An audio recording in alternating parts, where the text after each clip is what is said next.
therapy for us all. Like week in, week out. We look forward to it.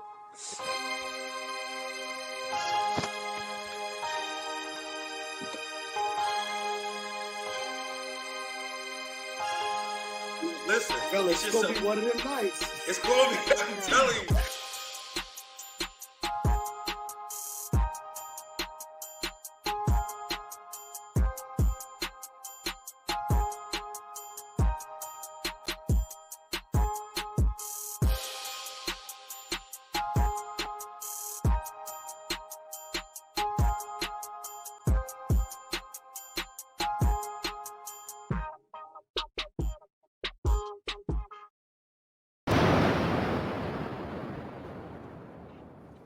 What's up? Another Tuesday night at 9 o'clock. Prototype Dad. What's going on, fellas?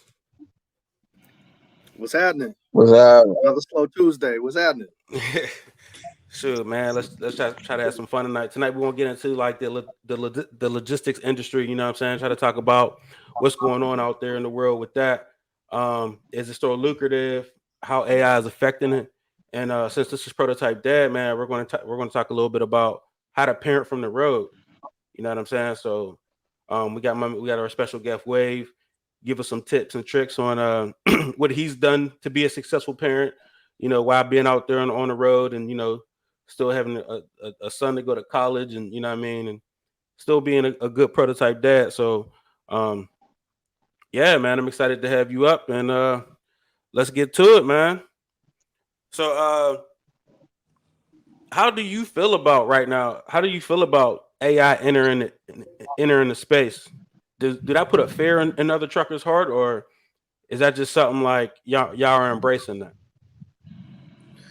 Um, what's up, everybody? I'm happy to join y'all. Of course, I'll in my perspective, just with the knowledge, knowing that I have been in the industry about 2.5 years, 3 years. I would say yes, AI does have an effect, or is at least in the minds of uh, people in logistics, especially on the ground, actually working on the road in these trucks, along with a lot of other industries. People are a little bit nervous. People a little bit have that trepidation due to them being replaced. Um, but a lot of people don't have it foremost in their minds. They kind of think, you know what, let me get my money now, or let me get into the freight brokerage side now, before things change. Um, And so, yeah, with me, I think that's my end goal, because the end goal was never um, trucking. The end goal was to be more in control of my destiny with freight brokerage. And so that helps facilitate my dream, as opposed to someone who has a narrow mindset, to say that, you know what, freight brokerage. At,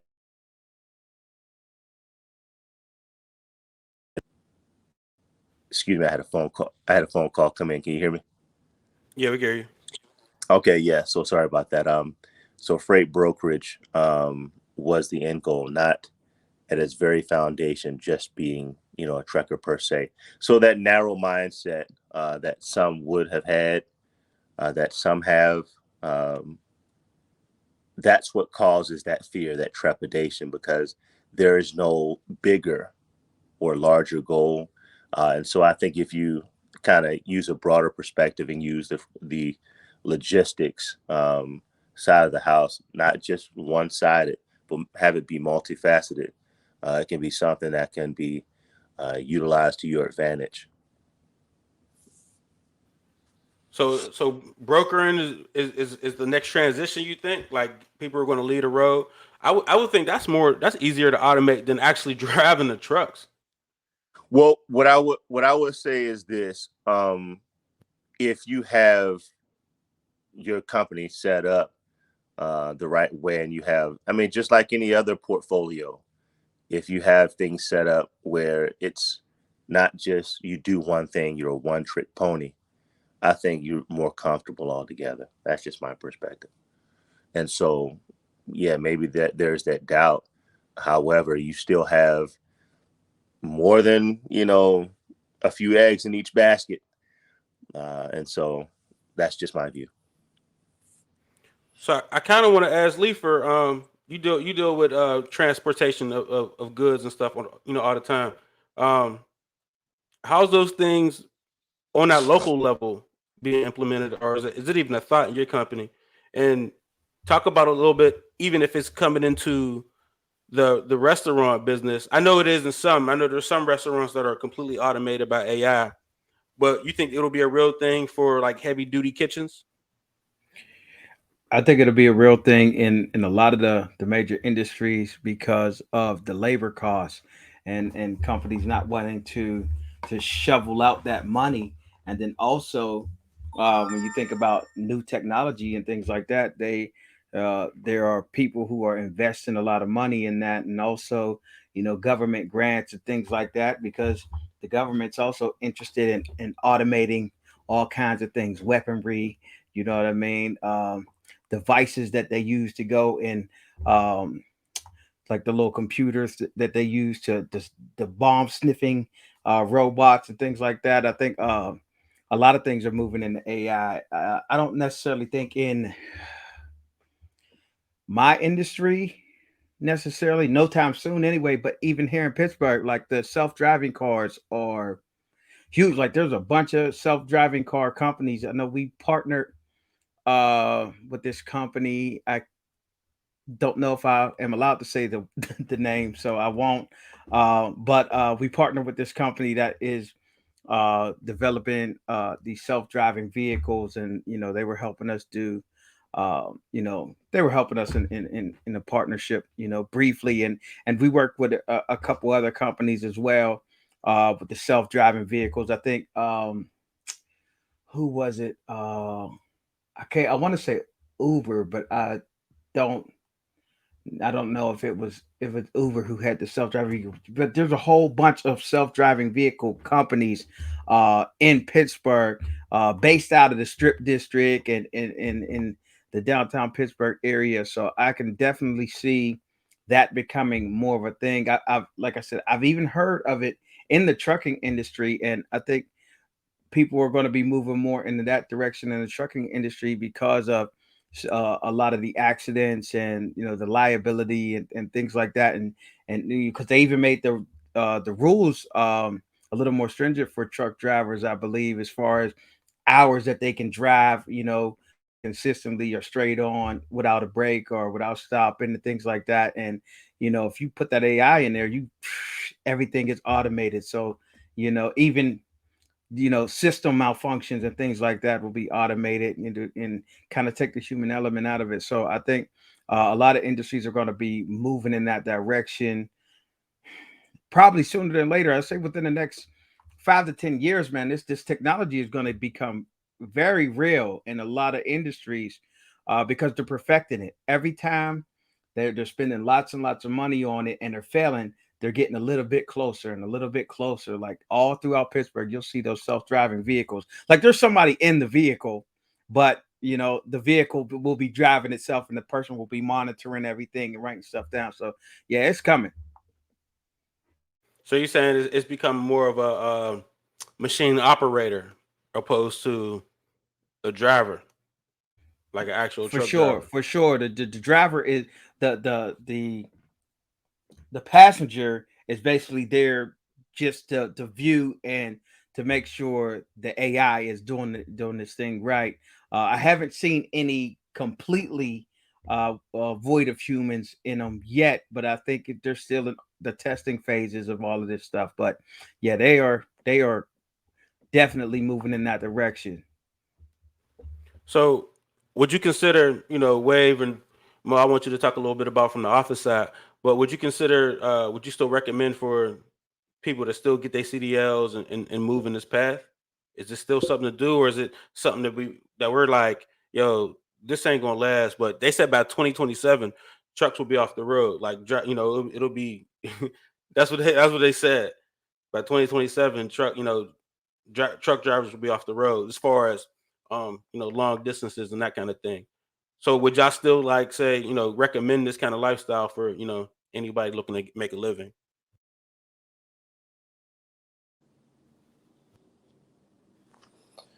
Well, I mean, I would chime in and say that even though there's that hope of that 2027 um, automated system probably happening or taking place maybe sooner than later, it's still some people's passion. People love to be on the road. Where if you have um, that lifestyle of RVing, seeing the road, people still want to get paid to do what they do. They have that freedom. So I would say for those who want to get into it simply for the money, uh, it's not what it used to be. Um, Brokers are pretty much have a chokehold on the industry. They set the prices. And so when you go in it with your CDL or go to get your CDL thinking, oh man, the market is wide open, do your homework, because brokers, they have more control than you think they do. They set the prices. And what happens is the truckers end up underbidding each other, and all the truckers end up losing. So where you have AI coming in, taking uh, opportunities where these big name companies are utilizing these uh, fully autonomous vehicles that are coming or soon to come. I would say within the next 10 years, um, more realistic. I could be wrong, but I think that's what, kind of scares people. But I would recommend for people who want to get into the industry, do your homework. Again, have that end goal, have that um, very broad perspective of what you'd like to do. If it's to travel the road and make money doing it, there is a market in certain parts, like long distance. A lot of people want to go see family, make money at the same time. A lot of people want to, uh, people love trucking. You can't stop people from having that passion. However, I would say it has taken a turn for the worst with both those things going on. Both um, the brokers um, making it difficult to make ends meet for the truckers, and also uh, the fact that AI is happening. So I wouldn't discourage it, but I would definitely tell people to do the research and find out what they like to do. To speak of that, I seen somewhere where they're saying like some truckers are like breaking even, like especially the ones that like if you the ones that are like buying their trucks, and you know what I'm saying there's so many repairs that and they're just making just enough to fix the truck to get to the next load. You know what I'm saying? And a lot of times like they're stalled out somewhere waiting for to be assigned a load. Like it's becoming a real thing. Mo, what are you seeing from the offense? The offense side. So, man, I'm a little removed from it. I mean, I was heavy in it about 10 years ago. From I guess a couple different angles, man. I was in supply chain logistics. But one of the things, firstly, like I don't ever see truck drivers going away. I think there's a whole lot more things that would have to happen in order for that to happen.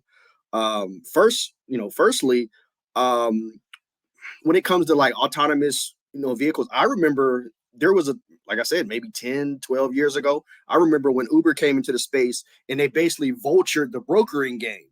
And then that opened the way for everybody else. So what ended up happening was the owner operators were kind of getting pushed out. The whole mom and pop deal, the big box comes in and then it pushes out the mom and pop because they don't have the resources to kind of do it to a large scale, and these companies would rather do it as a one-stop shop.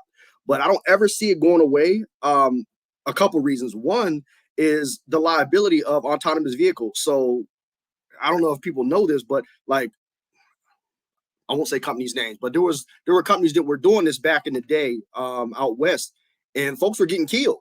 And with that being said, the only way that they could remove that liability and stuff like that is if they were to say, okay, if they went and they got with politicians and say, hey, if you give us immunity and you give us to the point to where we're not liable for whatever happens, then maybe they do it. Otherwise, I think the smarter play would be go around like drone type delivery services. I was part of a company that actually had the first drone airline in the United States. I think that's a way more open swim lane for companies. I think that would actually be way more lucrative. You have way less threats and way less hazards to have kind of that mid-tier airline level stuff. Obviously, you're not flying up there with the commercial pilots and stuff like that, but somewhere in between, you don't have to worry about traffic and then potentially killing other drivers. I think that would probably be way more lucrative and way more a way better way to get what you need than having just autonomous vehicles. 10 years, no. I mean, I remember when we thought that we would have flying cars by the year 2000. I think it's highly aspirational. By 2027, no way. I mean, we're still trying to figure out if we're just going to have electric vehicles by I think it was 2025. I think where they're not going to make any more gas vehicles.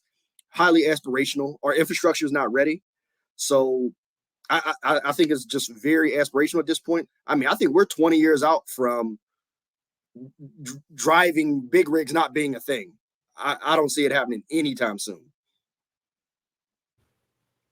So how are we able, like, so there's a lack of truckers, coming into the industry. We're far out from the AI. Why isn't the cost going up? Why are brokers, being able to control the value? I would think that the truckers would have the say so, the power on how the money's being turned out. So what's going on with that?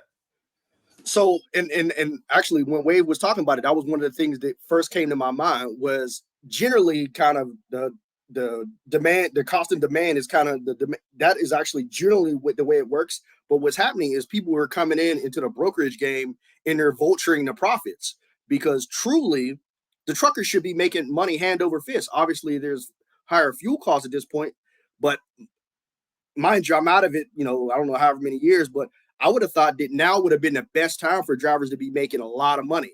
I was in it when fracking was around, and I mean, I remember I had people dropping loads in between like North Dakota, Montana, and like, hey man, these folks is offering me, $20 per mile. Bye, here's your stuff, I'm gone.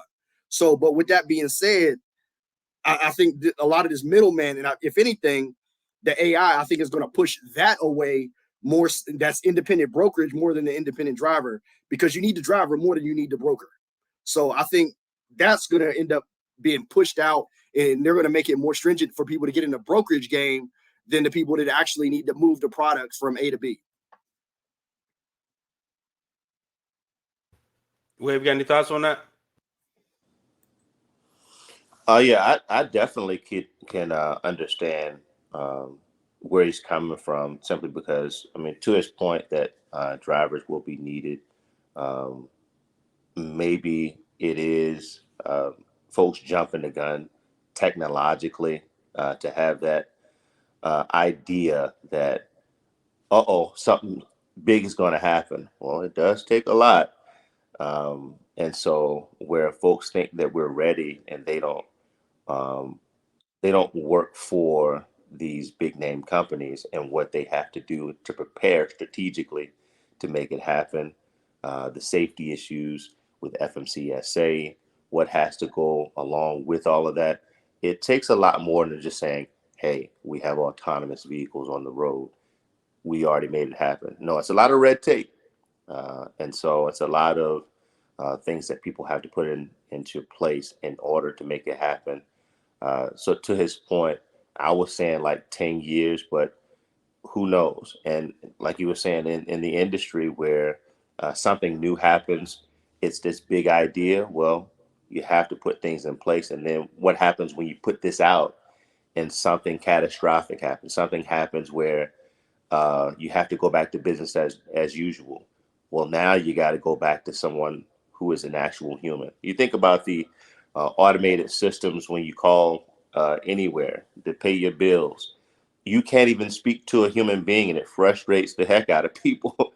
And it's like, can I talk to a human? And so is it the answer? I think not, because that human perspective gives you, even with the everyday trucker, the way he communicates with the shipper and the receiver, the way you have to maneuver the vehicle, the way you have to, you know, communicate with other people as you go along, with the traffic, with the weather, with it, all that stuff. You have to adapt to that when you talk about your fully autonomous vehicles. So that's just not, oh, we figured everything out. That takes a very long time. And so I see exactly his point. And so where you have some people, your Elon Musks and your people who have all this money to fund these projects, if they had it, figured out, it would have been done by now.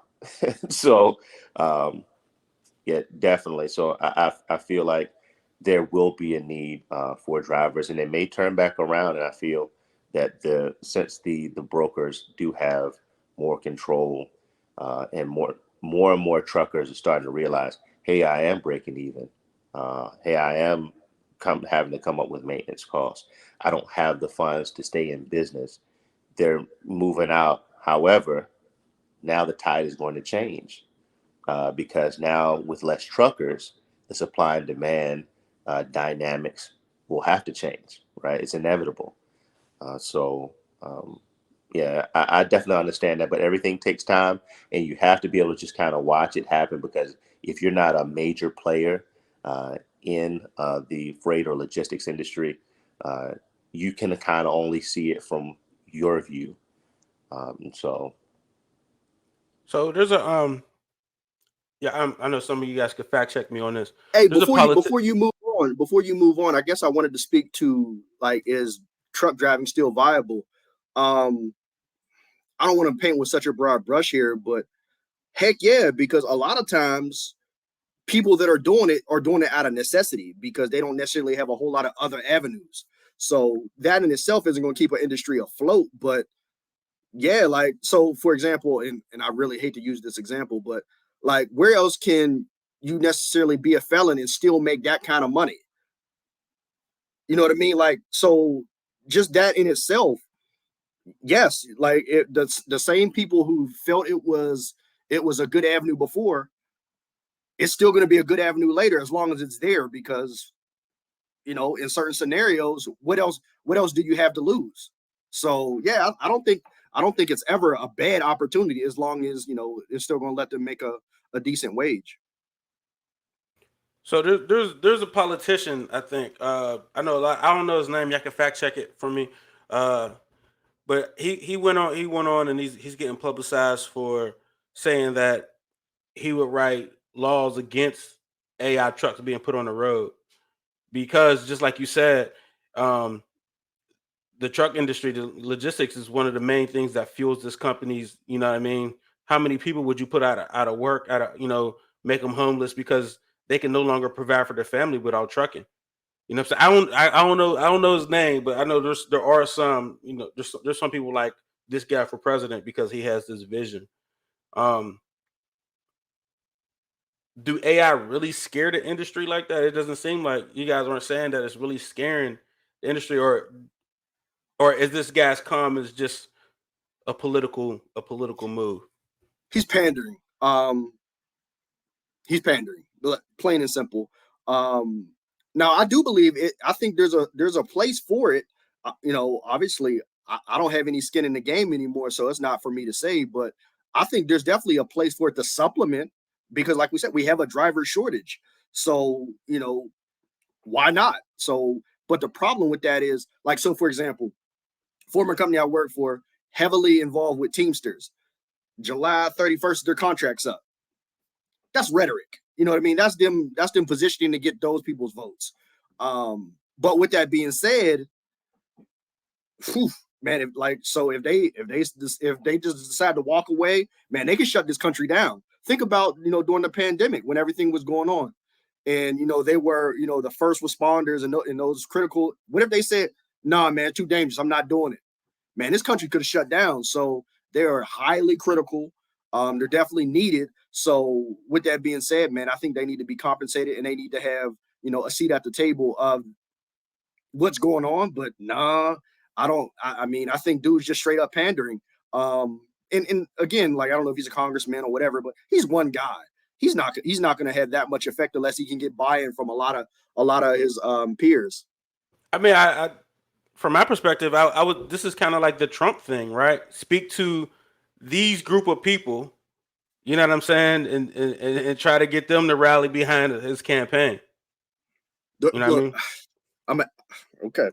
So the rally behind trucking and what I'll call blue collar work is a whole lot less than the call for, let's call it racism. They're not worried about their daughters in trucking. They're worried about us. So it's a lot less of a rallying cry. I don't think that won't get you elected doing that. So to kind of move into that, a lot of women have been joining the trucking industry. I don't know about how to feel about that. You know what I mean? But they're jumping in on it, right? And they're making their six figures, and of course they're saying we could do this too. And what's your thoughts on women in the industry? Go ahead, Lee. Wave, go I'm speak gonna pose Wave. I'm gonna pose a question to you, and I'm gonna let you cook. So I want Lee to go first because he's the more. Oof. Yeah, go ahead. First and foremost, I have a daughter, so she can do whatever she wants to do in life. However, I don't know. It's a hard pill for me to swallow. You know what I mean?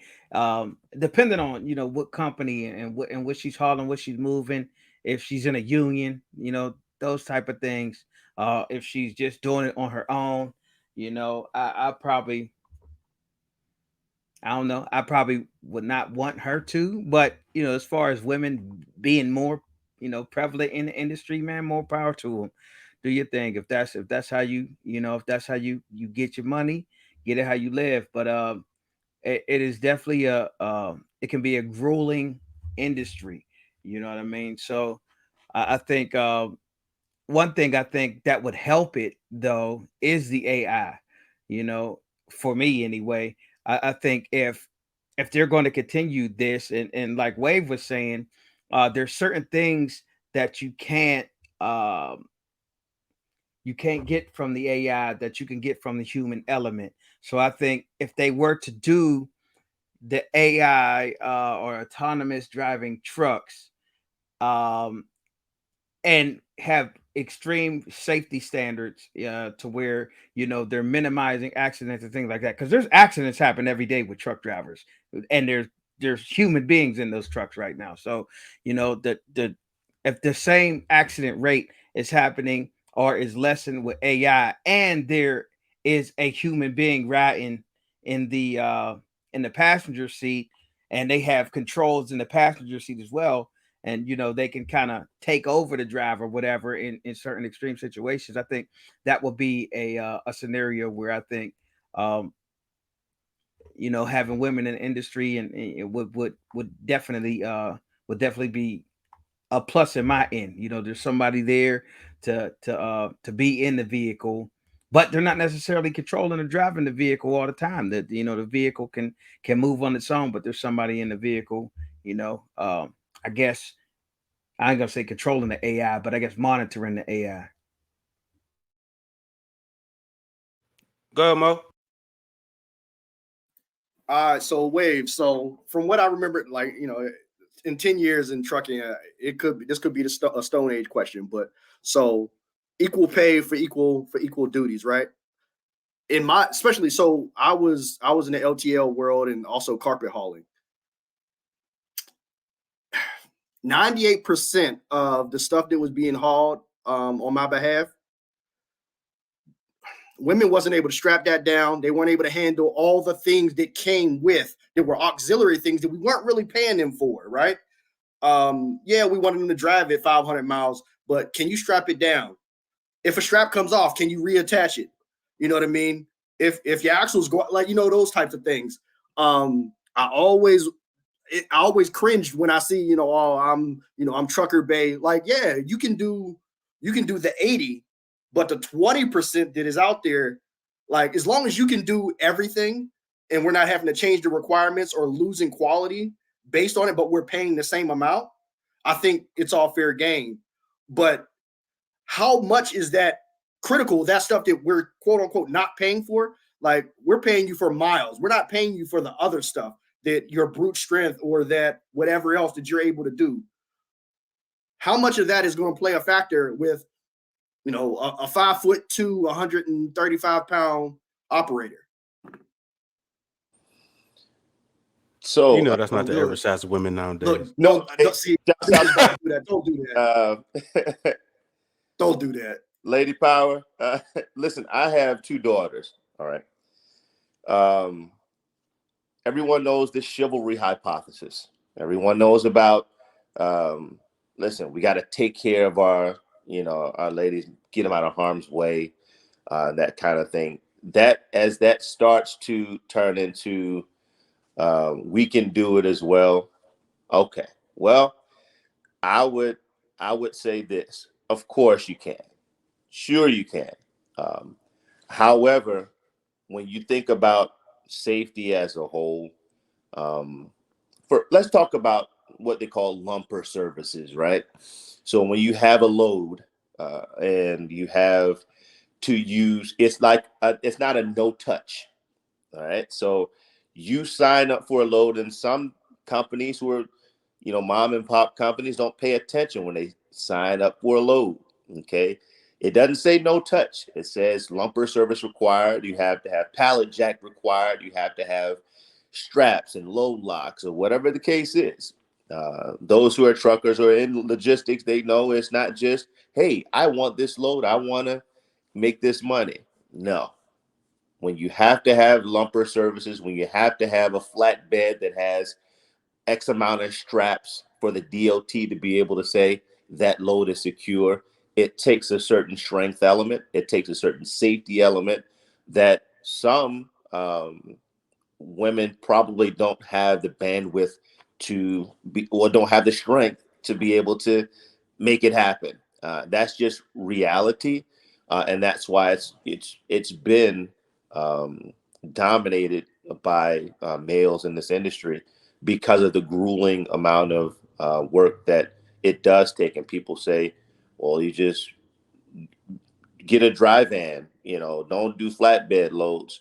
Well, now you're limiting yourself. So what are you going to do? Hire lumper services or get someone to help you out with the load every time? Now you're losing money. And so where women or people who are whatever demographic, whatever, I'm not too familiar with whatever terminology, what kind of pronoun you'd like to use these days, but whatever you believe yourself to be in, there's the element where the strength is not there, where you feel like it should be this way. Well, it's not. Trucking is going to be trucking. And so if there is an element where you have you lose money because you don't have the straps, you don't have the pallet jacks, you don't have all these things in place, I think that it'll start to make them wean off of the industry, because now they realize that it takes a lot more than just to book a load and just drive. So I don't know if y'all caught what y'all did, but you literally just created a job position. You know what I'm saying? So that's something they will petition for if they know, like, we want lumper services. Think about your everyday industry, right? Look, we didn't used to be able to get so many holidays off. Now men can get what is it, the pregnancy leave, Maternity leave. leave. You know what I mean? The office buildings are a lot nicer now. You know what I'm saying? Like, without women coming into the work industry, these things don't happen, and I think we benefit a lot off of them, especially with the work from home situation. Well, for me, right? So, like, that kind of stuff, it all stems from, I think, women entering the industry that we're in. So I mean, right. you could be creating an opportunity there, and they mess around and petition for, like, hey, this should be a part of. All What right. I mean? You're Here's an where I get HRMO, canceled. so they could force the position. Every Here's where I company get has to canceled. have XYZ. All right. Here's the part of the show where I get canceled. No, that's not really what's going on, right? So Wade got off, he don't want to be associated with this. But no, so in theory, so the way you saw it was that we were creating a niche industry. Myself, I was seeing it as it's going to cost me more money as a business owner to do this. So I have to pay everybody equal wages. So I'm paying everybody $3 per mile.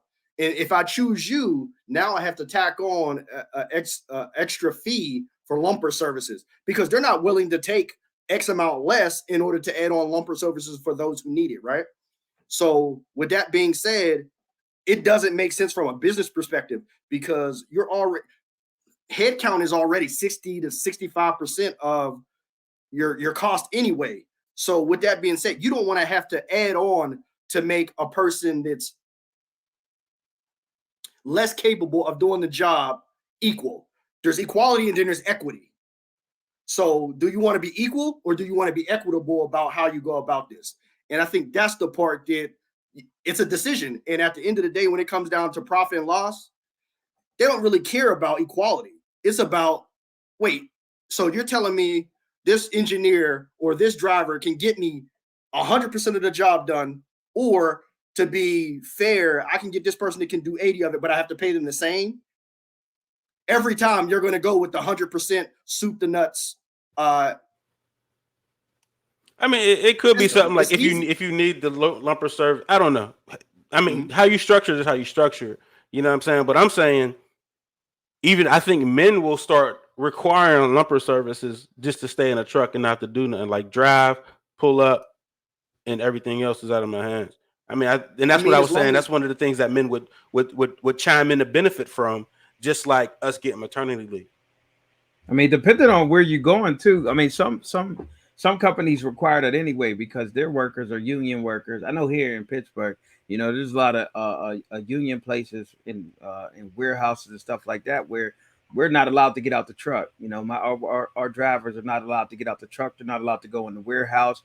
It gets loaded, unloaded, everything, and even down at the convention center.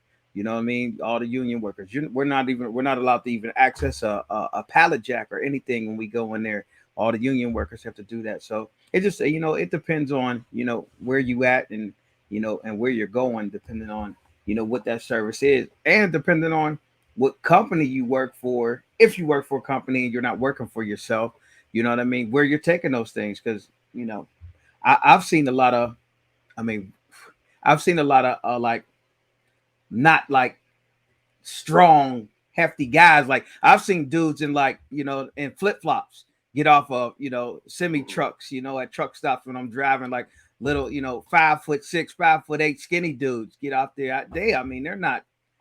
I thought he was about to say he saw a bunch of Manny Freshes. Nah, but I mean, I've seen some real frail looking dudes with flip flops get off. I don't know what they're hauling or anything, but I'm guessing they probably got a mechanical jack that's easy to move it, and they're going from dock to dock. You know what I mean? And they're not like going to individual restaurants where they have to unload specific things or something like that. But I mean, I don't know what they were doing, but they weren't like big guys at all. So I'm quite sure a woman can manage whatever he was doing.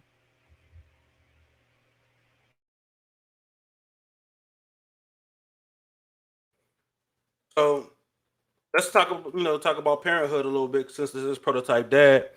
Um, there's got to be a challenge is parenting from the road. How do you successfully do that? You know what I mean? What are some of the things that you would need to do that? I was really looking for a female trucker to kind of come in and give her perspective, but although they're out there, still far between.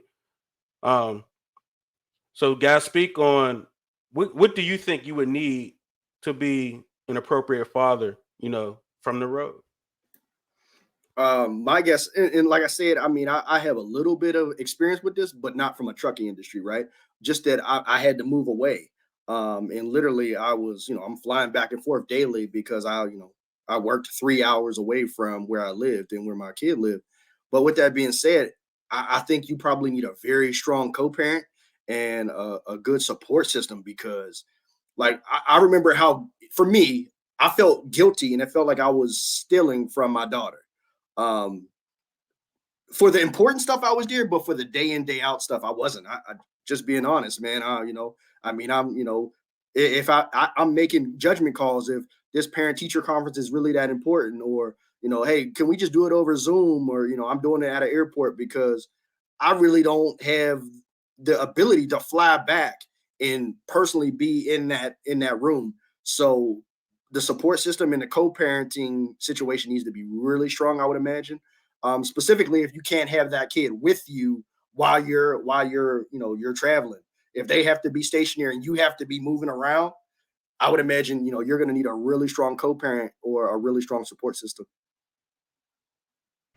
Yeah, that's what I was gonna say too. I was gonna say, man, you'd have to have like a really strong, partner who is there, and you can can be that voice, when that calming voice at night before they go to bed if you're working late, or you could be the voice of reason during the day whenever you get a chance, but you have to have somebody strong holding it down at home, man, just communicating to the kid, letting them know that you want to be there, but daddy got to go out here and get it to make sure that we can live the lifestyle that we have. And that's not necessarily saying that the partner isn't working and doing other things, but just somebody who is able to be home, even if that's other family members too, just like most said, like just a nice village that can be there and provide that stability, because that's really what they're missing from you, is your ability to be in that in their face and in their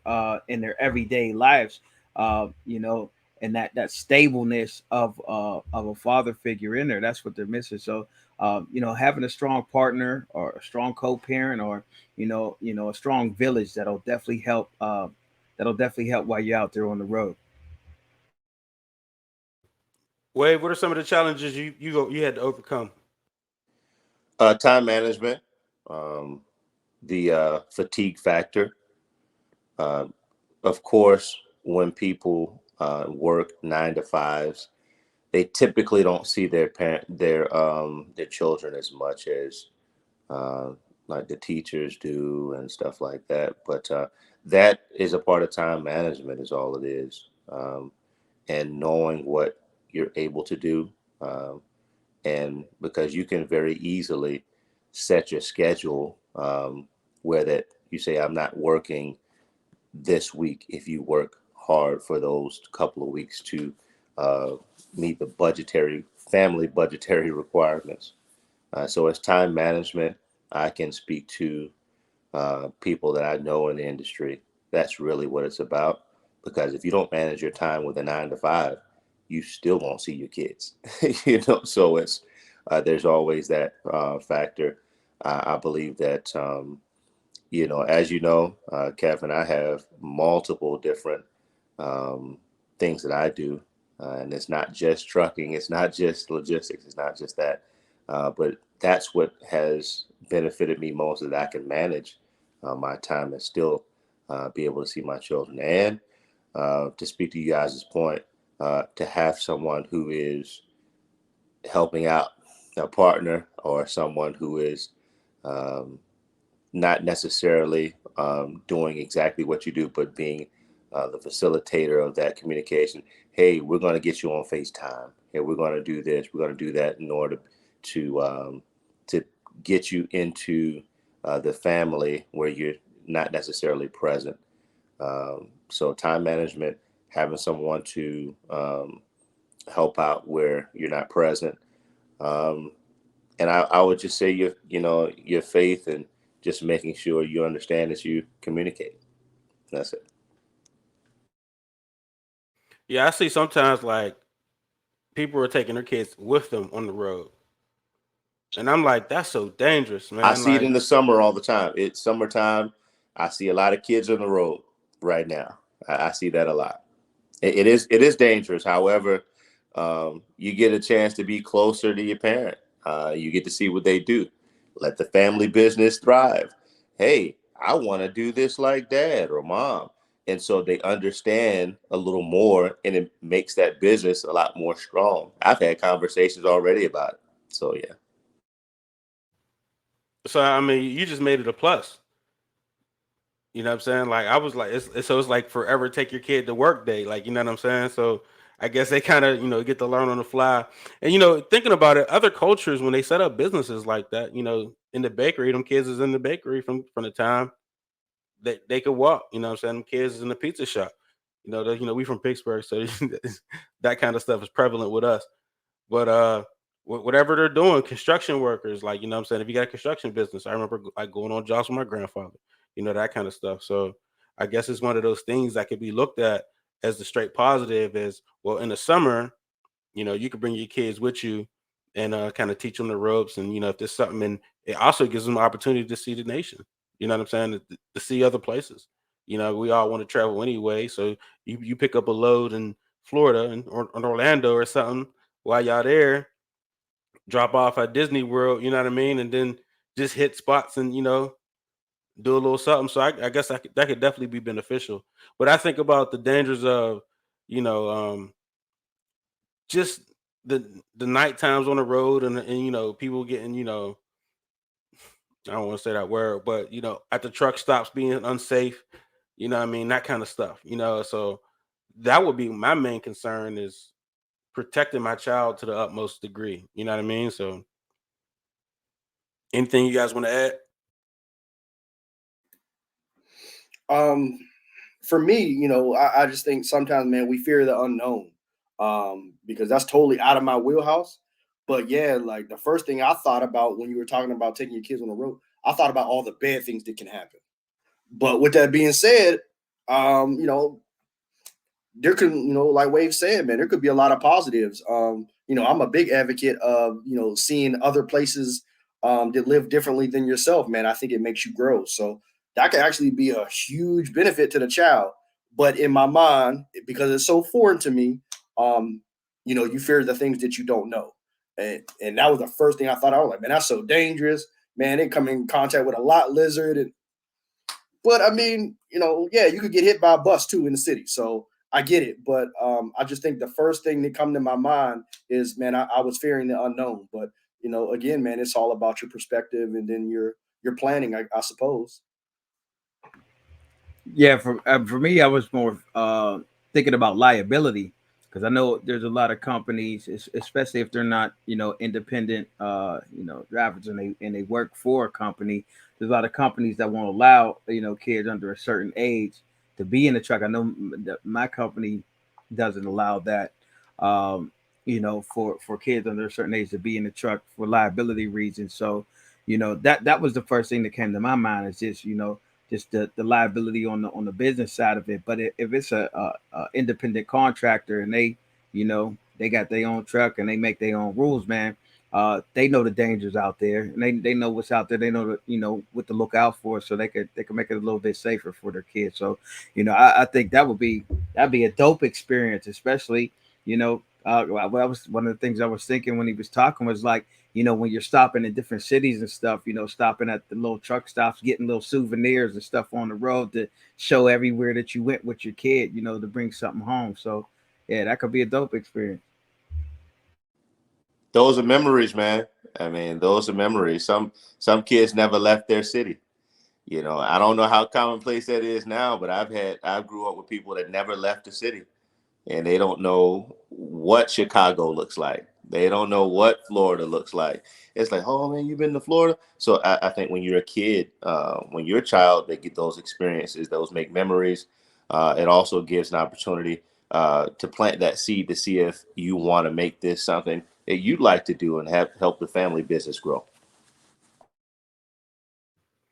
Well, man, that was a good show, man. Only like to keep you guys for an hour. Oh, Um, that's it. yeah, yeah. I mean, we can keep it going. but we don't like to go out. We go over sometimes. But I mean, I don't want to beat a dead horse unless are we missing something? If I'm missing something, give me something to what I mean, put out to the world. I could clip it up. You know what I'm saying? Make sure it's shared to the people.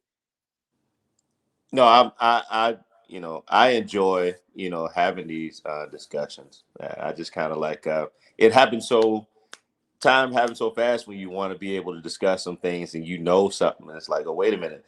I wanted to chime in here. I feel like, when these conversations happen, it just opens up the minds of those who are in the industry. And yeah, I definitely enjoyed it. That's why time just went so fast. So I have a question, particularly for Wave, being that he's the kind of the subject matter expert on this. I'm always thinking about this. Is this quote unquote logistics supply chain? Is this an industry potentially where we could level the playing field for? And I'm an HR guy, so first thing that came to mind was minorities, but for Black people. So is that somewhere where you can level the playing field and you can be your own boss and not have to worry about microaggressions and potentially earn the kind of money without the ceiling to do what you want to do and create generational wealth? Is that a path? And two, do you see that being able to happen in the future? Because I know we're talking about AI potentially cutting the legs out from under it. I believe it's all independent business ownership has always been that path, at least for those who are knowledgeable in like business ownership as a whole. You have more control. That glass ceiling, where I also work for federal government, so I feel like a lot of times, where you have that, oh well, I want to do big things, I want to be great, and you have that glass ceiling, right? Because you can only get paid so much, and they're going to replace you as soon as you get sick or something happens. There's opportunities for advancement where your imagination goes. Everything else will follow if you allow to put those things into place, and that generational wealth will happen. It'll manifest itself through your efforts. And so that is absolutely minorities, people who have criminal backgrounds. It doesn't, it's not prejudice against any of that. It's one of those things where if you can make this happen, we're going to give you our business. Race, everything, it doesn't play a factor in it. I believe that where that hard work is, where the industry, where exactly what you need to do, it will be beneficial for you. But some are willing to put in the work, some are not, because if it were super easy, everyone would do it. No, that's dope. I definitely hear I like the opportunity for guys that, especially that get out of prison, man. This is like the first thing they run to. You know what I'm saying? Is the logistics industry. So to cut that from under them, and not to we think they don't care about us anyway. So what would it, you know what I mean? What would it hurt the big dogs? Like, do they really care about if ex felons got something to do? I don't think so, because they really want to put them back in jail and make them slaves anyway. So this is more of a sociology play, but yeah, they do care because eventually, man, they could end up, having to go back to crime, and then it could affect them and their family. So yeah, they should care. Um, but from, like I always say, from a business perspective, a profit and loss, no, I mean, they don't. They want the load from A to B. I know that was always my thing, man. And I remember, my one of my first exposures to supply chain logistics, man. We were trying to hold a carrier responsible for, the ETA or the load time or whatever, And I was like, look, man, you said you're supposed to do this in 5 days. What happened? And he's like, on your spreadsheet, it said it was going to take 5 days. And I was like, oh, so I need to know exactly what happened. He said, Mo, it rained somewhere. And that's all he gave me. And I was like, okay. I was like, the real life application to whatever that time frame that we baked into on a spreadsheet, there's a whole lot of factors that go into that. And that's why, in my mind, there's always going to be a human element to moving product from A to B. So we didn't really touch on. I don't think we touch on it a whole bunch about like relationships and stuff. But I would imagine managing a relationship right? Not even just with your children, like, you know what I'm saying, with your spouse. Like, you know, it's like I would think that's a hard thing to do. Like, I want to come home every day to something. You know what I'm saying? Like, There are couples drivers.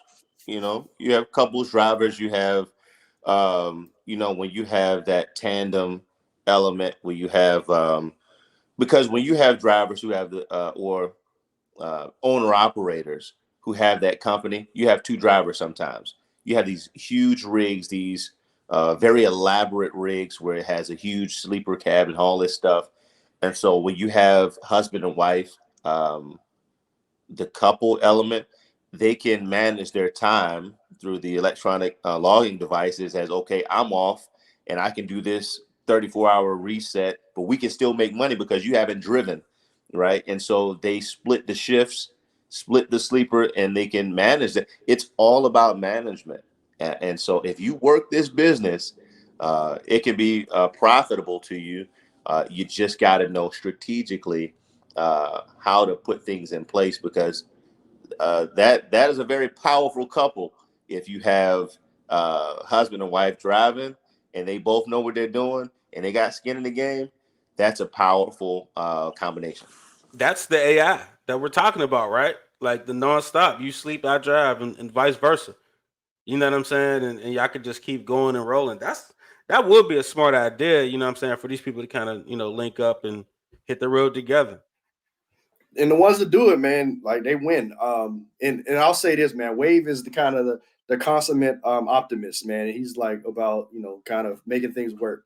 I've been in business so long, I think I kind of got jaded. I'm a little bit pessimistic in some ways.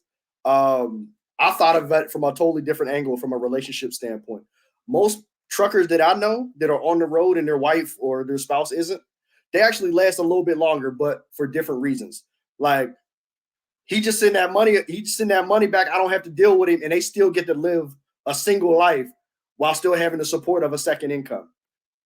I won't tell you how I know that, but they get to do what they want to do, and they still get the money coming back and forth. And the third Thursday of every month, they just know that they gotta be wife again. So, but with that being said, whatever works for you, you know what I mean. Who am I to judge? But from what I've Absence seen, makes man, the heart grow fonder. right. I would definitely feel some type of way. Like me personally, That I would feel some outside, type of way forking money to a place that I'm not going to be there. You know what but I'm you taking saying? care Like, you taking care of your woman and your kids. I know it's just, And, you and, know what and I'm if she saying? get a little bit I of side still, stick, that's on her. As long as you don't got to see it. See, that's what I'm saying. I'm not. Nah, I wouldn't want to be. That's your ego. Oh, so Yeah, that's your ego. it don't matter. That's not a wrong thing. You know, or that's my Not right or pride. Remember, we wrong, had that just talk about different. ego. Just different. It's not egos. That would be my pride. You know what I mean? Okay. But even still, I don't know. If I ain't going to be there, I don't want to send money there. You know what I mean? I don't care who over there. You know what I mean? Like, Hey, that's you got just to lay me. your head somewhere when you get back home. For one day, She Airbnb gonna make it it. real comfortable for you for that one day. Trust me, you'll Makes- get tired of that lifestyle. You'll get tired of not having a place for you to lay your head, because that truck ain't home, or that, the hotel ain't home. So everyone gets tired of that. And that support system helps tremendously. I'm not just talking about, hey, I can go out, and everybody can do it. Everybody can go out and enjoy, whatever, city to city, and go out and experience different things. But I think that comfort level comes especially when you get a little older. I assume everybody's a little bit more seasoned in this panel, so that that support system is more beneficial than you going out and just living your best life alone. Facts. The layup line gets old, man. Trust me. we Steph Curry out here. I'm good, man. Go ahead and put my jersey in the rafters. I'm done. I don't want no smoke. Well, so yeah, we're officially at an hour. You know what I'm saying? So, hey, Wave, I want to appreciate you coming on, man, and chiming in, yo. Big help from you, man. Man, that's My another pleasure. prototype day. Shouts out to We the out. fans. And we out.